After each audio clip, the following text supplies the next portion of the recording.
আমরা কিন্তু ছাত্রদল কিন্তু এতদিন আমরা কিন্তু অতটা আপনার মানে এতটা কিন্তু আমরা চাপ দেই নেই আগে। এখন নির্বাচন যদি যত ঘনীভূত হচ্ছে ততই দেখা যাচ্ছে এরা মব সৃষ্টি করার চেষ্টা করছে, বিভিন্ন বাংলাদেশের মানুষকে ধোঁকা দেওয়ার চেষ্টা করতেছে। স্বাধীনতা যুদ্ধে যেরকম করে মানুষকে ধোঁকা দিয়েছে, বাংলাদেশ স্বাধীনতার সময় যেরকম করে ছাত্র এই জামাত ইসলাম যেভাবে মানুষকে ধোঁকা দিয়েছে, এবার আমরা 24-এ গণ অভ্যুত্থান তাদের ফসল না, এরা বাংলাদেশের মানুষের গণমানুষের ফসল। এটা বাংলাদেশ জাতীয়তাবাদী দল এখানে 90% রোল প্লে করেছে। তো এখানে তারা বিভিন্ন ধরনের মব ভায়োলেন্স করছে, এগুলোকে পুঁজি করে আপনার 71-এ যেরকম করে পরাজিত হয়েছে 24-এ এসে পুঁজি করতে চাচ্ছে। এখন আমরা সামনে আর এটা করতে দেব না। নাজমুল হাসান, এই ছাত্র দলের যে কথাটা নিশ্চয়ই আপনি শুনেছেন যে সামনে আর কোনো মব করতে দেওয়া হবে না। এর আগে ছাত্র শিবির বিভিন্নভাবে মব ভায়োলেন্স করে জ্বালাপোড়াও করেছে। এটা আপনার কাছে কি মনে হয় যে ছাত্র শিবির আসলেই মব করে জ্বালাপোড়াও করেছে কিনা? আপনি কি এই বিষয়ের সঙ্গে একমত? আসলে ছাত্র শিবির মব করেছে, তাদের তো যে সুনির্দিষ্ট পদ পদবি আছে, সেই পদ পদবি ব্যবহার করে মব করছে এরকম বিষয়টা আমাদের দৃষ্টিগোচর হয় নাই। তবে এটা ঠিক যে তাদের অনেক ABCD ক্যাটাগরি হয়তো তাদের সমর্থক কর্মী সংযোগ আছে, যারা হয়তো তাদের কারণে কাজ করে থাকতে পারে। স্পেসিফিক আমি সেটা বলতে পারি না। তবে এইখানে দেখেন আমাদের বাংলাদেশের প্রতিযশা যে সংবাদ মাধ্যম যেখানে আছে, প্রথম আলো, ডেইলি স্টার পত্রিকাগুলোতে, সেখানে কিন্তু আগুন দেওয়া হয়েছে। সেক্ষেত্রে তো কোনো কথা হয় নাই, মব তো অলরেডি হয়েছে।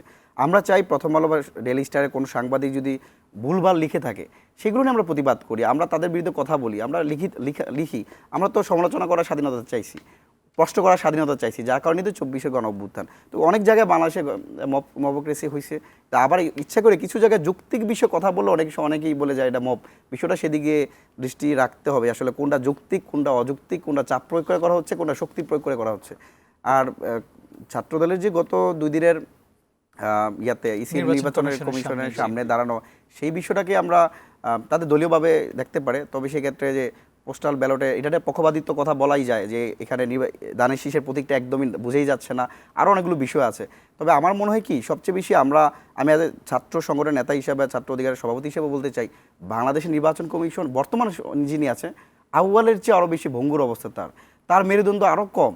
আমরা দেখতে পেয়েছি কি যে শহীদ ওসমান হাদি যখন হত্যা করা হয়েছে বা তখন যখন গুলি করা হয়েছে, এই নির্বাচন কমিশনে বলেছিল এটা একটা বিচ্ছিন্ন ঘটনা। অথচ বাংলাদেশের ইতিহাসে সর্বশেষ বেগম জিয়ার জানাজা সর্ববৃহৎ হয়েছে।